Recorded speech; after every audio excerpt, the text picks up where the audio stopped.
Okay, hi, so, it's me, Kenadian, your favorite YouTuber with an awful microphone. So, Gaia's Vault was just released, about 1 hour ago as of this recording.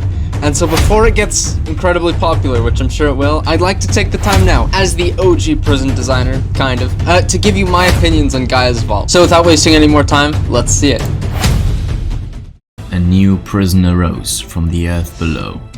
Okay, I've got to say something important here, because I know a lot of people still think I have gripes with Sven's prisons, even though I like to argue that I have better prisons. Being really honest, Sven not only builds much more advanced and good-looking prisons, but his execution on his videos is so much better. So I just hope I'm getting the point across. I don't have any bias against Sven as much as I'm a tiny bit jealous. He definitely does make his prison videos a lot better than mine. I'm sure you've heard of chunk bans by now. Okay. Alright, so, ever since my Indestructible Vault video, one of the first things that I was actually trying while making that video about how it's impossible to make an Indestructible Vault was chunk bans. I didn't want to try chunk banning because, for one, I was testing these in single player, and two, frankly, I don't know how to chunk ban, so I didn't try it, but I did see a few comments about it. So, I'm glad to see that someone's actually trying this, but I'm skeptical on how well it's going to work, because I don't think you should be able to chunk ban people without chunk banning your guards and the prisoner, but we'll see how he solves that problem. Secondly, some of the chunk ban machines inside of the prison will be switched off during the visiting stage, but this can only... Okay, so you can turn off... Oh wait, this makes sense! Oh, that just clicked in my head. You're going to portal into the prison, so you can't come to it from the overworld, you have to come to it from the nether. And even through the nether, you can enable chunk bans during the sections of this that are visiting stage. That makes a lot of sense. So if you can only chunk ban particular chunks around it, and then toggleable ones in just the path where people are visiting, that's well made. And since it takes 18 minutes to break obsidian with an efficiency 5 netherite pickaxe, you will never, ever be able to mine any obsidian in the prison. Oh! Shoot! So the chunk bans are temporary. They only chunk ban you for a bit. That means everyone in the prison gets disconnected. Every 15 minutes? Oh, okay. I've gotta say, Sven, if you're watching, this is like 100 times better than any other, than the past two prisons, in my opinion. This solves so many problems in one go. I'm glad you were finally able to figure out a way to get chunk banning to work, and this efficiently. If it does work the way you say it does. Also, the walls are very different. People have talked about making efficient wall designs that stop people from being able to mine in, but I've never completely understood it. Let's see, I want to see if he explains how this works. Making them even more witherproof. Although, I guess... Oh, they're meant for withers, okay. Alright, yeah, that makes sense. There are trap portals all around the prison, which hinder anyone from getting into the...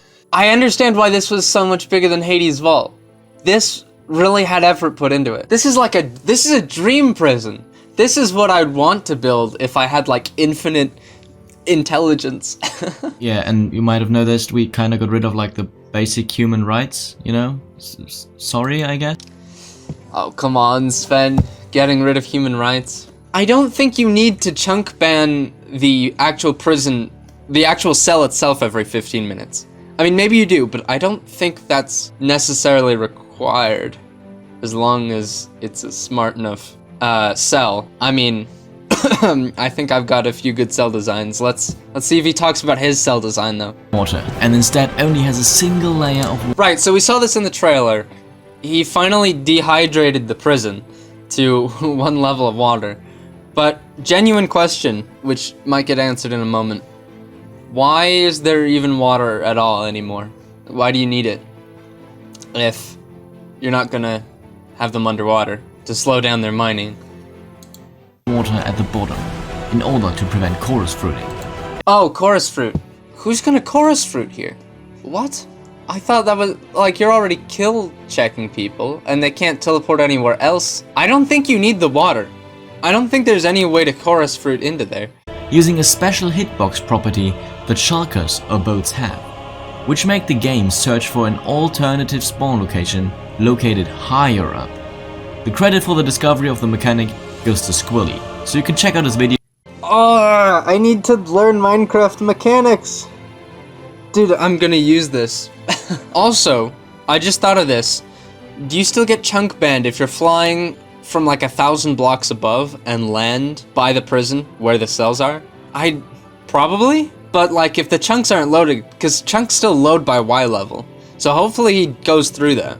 If you have an idea on how to escape, please make sure to read the whole handbook first. It contains— Handbook? Excuse me? Did this guy just make a handbook to a Minecraft building? No way! I'm not gonna read this. This is like a full-on actual job application now. Like, you're gonna have to start paying people to run your prison. If you need a handbook to run it. Gaia's Vault, the perfect prison. Is it perfect? I want to see some people test this. I'm not gonna read the handbook because that's more for learning the mechanics and less for escape attempts. I am going to look at my criteria. You know, the criteria I use to judge prisons in my prison ranking videos. In terms of requiring guards, I'm going to say no, because the prisoner can't break out by themselves without guards. And that was the rule I'd usually— the point is the cell can't be broken out of. So I'm gonna say it is definitely doesn't require guards. It is also survivable. I'm going to count getting disconnected as still survivable, because you're not getting killed. I think that's humane enough. He says it isn't humane. I think that's okay. That means the only points that this doesn't get are for item proof and for being simple. I'm going to give Gaia's Vault an 11 out of 13. So that's actually the first prison, according to my grading system, to get the same score as my cell. And again, my cell is just a cell, it's not a full prison. So that's incredible. Thank you for watching this analysis, and go check out the actual Gaia's Vault video if you haven't, to learn some stuff that I skipped over in my video, and also, you know, give Sven some more support. Yeah, goodbye.